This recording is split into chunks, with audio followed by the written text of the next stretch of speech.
And welcome to Beware of Spoilers. I am Adam. It is we're in a little bit of a heat wave right now, and this fucking blue jay back out of my way. A little bit of a heat wave right now. We are at a balmy 40 degrees after last week's Arctic hellscape of a weekend. So, not quite as bad as it used to be. I think we're going to record the second episode of Exploring Hyperspace Lands tonight before that podcast goes live next week on Wednesday. That'll be a fun experiment in making sure everything is up to date and easy to follow, like everything is easy to get. If you go to multipleworldproductions.com/EHL, you can see what's going on there. We have a page up for it now.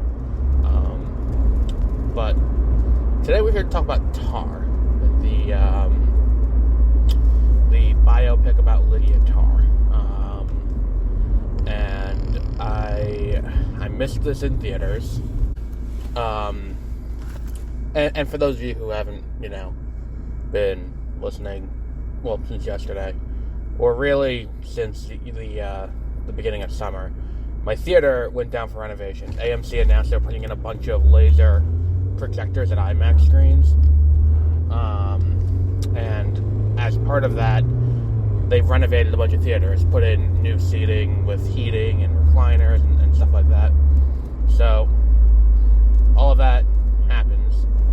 And the issue becomes, as that's happening, they had to close down most of the theaters for most of the summer and fall. I could have seen Tar at the Hamptons International Film Festival. However, and I did not discover this until I went to see She Said, which, hindsight being 2020, is going to impact how I do this next year. Let's say She Said. I would say that the issue is that the trip out there is not inhibitive but annoying, and then having to park like a half mile away and walk is annoying, and then all of that notwithstanding, also it's $30 to get into one of these screenings, and the alternative was, and I thought it would have been closer to go to the Hamptons Film Festival. No, it's not. It would have been just as fast. Actually, it probably would have been a little longer, because how I finagle going to the city usually is I go and park by my grandmother who lives in Queens. I go and park by her house and then take the train from there into Manhattan. It's, to avoid having to pay to park in the city where you're paying like $40 to park your car in Manhattan. I'll just park over there and then take the train and the bus and all of that to get in. And the idea that the New York Film Festival was showing it, and also Hamptons was showing it. But my thought process was, well, it'll probably be playing in theaters out here. Or at the time that these tickets were on sale, which is like August, September, I was like, okay, well, the movie comes out in October. By then, they should be done. Not the case. They did not finish the theaters until the week Avatar opened. And the lobby is still fucked up and all of that. So, I missed this in theaters. Now, I don't think this would have necessarily gotten a Atmos or a Dolby Cinema or an IMAX screening, which is a shame, because this movie is all about an orchestra. Not an orchestra specifically, but about Lydia Tar, the maestro of the orchestra, and her plight. And I think that, I said this earlier this week with I Want to Dance with Somebody. If you're going to make a movie like this, and this movie, you can tell from listening to it, definitely fucked with, doing high-end sound. You can hear it throughout the movie, even if you're listening to it on a not quite as good sound system as you would get in a Dolby Cinema. You can get the general sense of things that way. And I'm just like, this is incredible. This is just fucking incredible. And I was just so... I think it's too, it's unlike yesterday with After Sun, where I went into it with very little expectations, so it just blew my expectations out of the water. I went into Tar with reasonably high expectations, and it still blew those out of the water. It's like Cate Blanchett has these just long scenes where she's acting against people, and it's not just her, but there are other people in the scenes who also have dialogue, and they're just acting against her, and and they get these long takes, and you're just like, this is just so well done, because the longer it goes on, it's a very, very low stakes argument is what the scene is. It's not like you're sitting here and you're like, oh, well, we're going to, do something like that. And it's kind of like what I said with The Whale, how The Whale kind of fucked up, where The Whale has these tense scenes, but cut. It takes away some of the impact from it. Here we have these tense scenes, where she is, in an argument with someone or discussing something with someone, and it's just, they're sitting at a table, she's teaching a class, and all of that's going on, and it's just these long takes. So it's just everything just builds on itself in a really beautiful way. All the production design around this movie is just so fantastic. I love the visual style of this movie. The muted colors does a great job. Like, if there was a color grading Oscar, this would be the movie that wins it.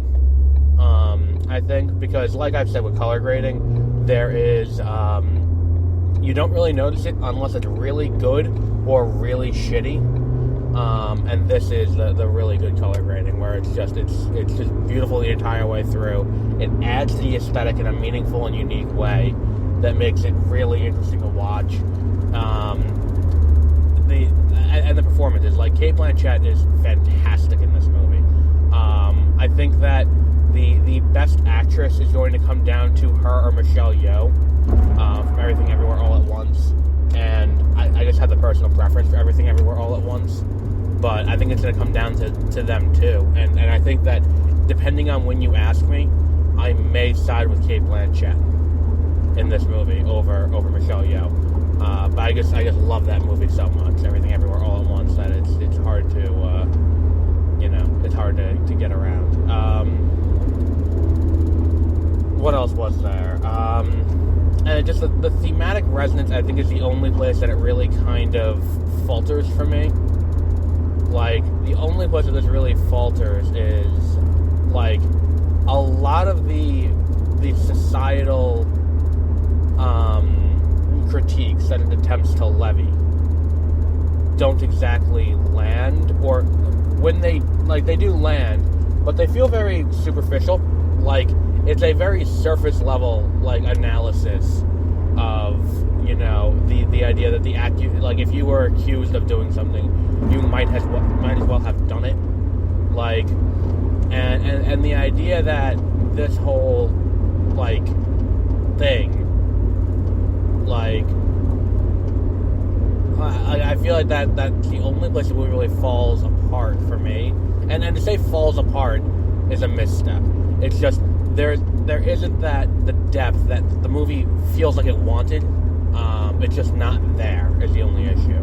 Which, if that's the biggest issue with the movie, and everything else just fires on all cylinders, you have this fantastic looking movie with a fantastic cast that's doing their damnedest to tell the story, and it's just, on the surface level, the story is great. It's just when you try and gut below the surface to just, dig in a little bit further to see something more, that's where it falls apart. I think that we got a pretty, you have a really solid movie, and something really special that happened there with this. If you haven't seen Tar, unfortunately, it's not yet on a streamer. You'll have to buy it, which I did. And again, I said this yesterday when I talked about After Sun, where it's like, did I really save money by not going to the movie theater to see this movie? Because that was what it was. It's like, I'm not going to pay $20 to go to the other theater. I'm just going to wait for it to go on streaming and pay $20 on Amazon Prime. But look, with this, it is the whole movie is just I've seen people say this, and I always feel like it's kind of a like, not pompous, but like a dumb comment, like, not the word, like you're aiming to get, in the commercial for, like, a visual feast.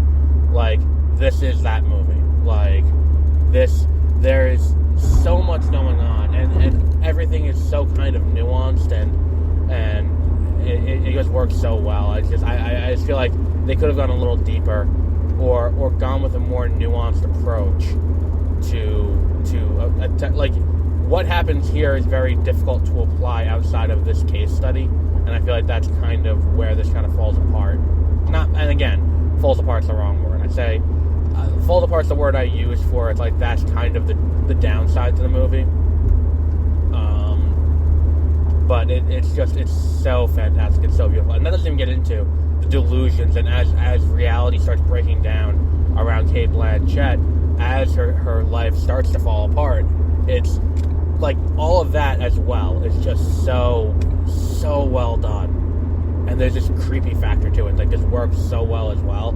Like, it is truly something impressive that this movie. But I think we'll wrap up there for today with Tar. So tomorrow we'll be doing After Yang, which is another movie that came out. Do I do that, or do I do Descendant? I feel like I don't have any documentaries this year, or many. Well, no, I got a few documentaries this year. We had Flea, which couldn't make the top 10 because it came out last year. Same goes for, Who We Are could, I think. I gotta look at the release. I think Who We Are could. But I don't know. Descendant was definitely an option. Senior was definitely an option. That neither of which I watched. I also haven't watched Pinocchio yet. Or for that matter, we have White Noise coming out. Maybe we'll just wrap up you know what? We'll surprise you. How about that? We'll surprise you tomorrow morning, and whatever you see up on the list, that's what we will do. It'll either be After Yang or Descendant. I don't know which one yet. Because Descendant, I think, got a little screwed by Netflix, where they didn't really give it a lot of fanfare when it came out. And they made it very hard to find out when that movie actually was coming out, which was a little bit of a pain in my ass, because I heard about it when they, when I did my bit on the Big Acquisitions out of Sundance, and it was like Fires of Love I saw this year too. That was also a documentary. That was really good. But it's that same kind of thing where it's like with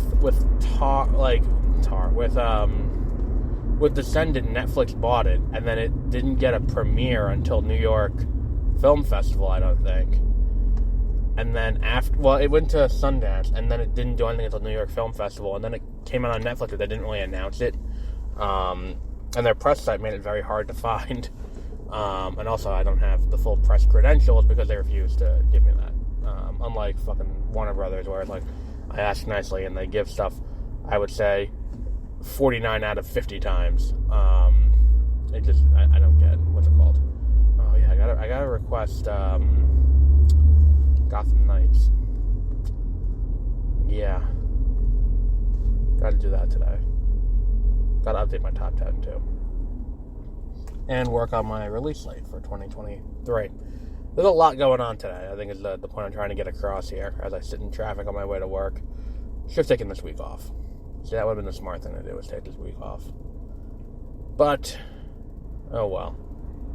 So, until tomorrow, which will either be Descendant or After Yang. I think it's end up being Descendant, if I'm being completely honest. And then Friday, and then Saturday, we will have White Noise to round out the year. So, until our next episode, have a great rest of your week.